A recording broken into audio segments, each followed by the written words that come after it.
आता बहिरेच्या पाड्यानंतर नूतन मसोबा गोविंद पथक ढोलपाडा पेजारी, बरोबर आहे?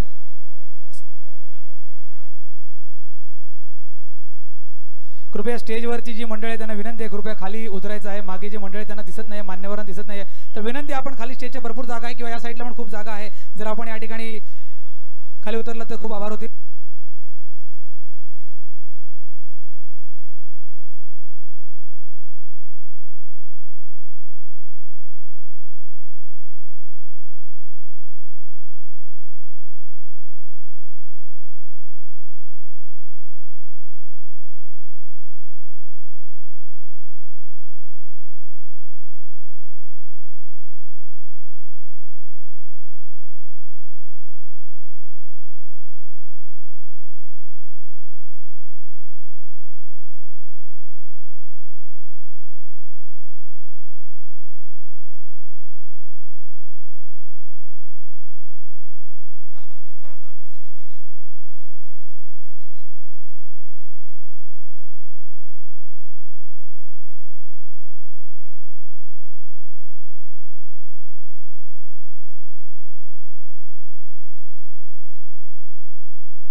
धन्यवाद. चला दोन्ही संघांनी लवकरात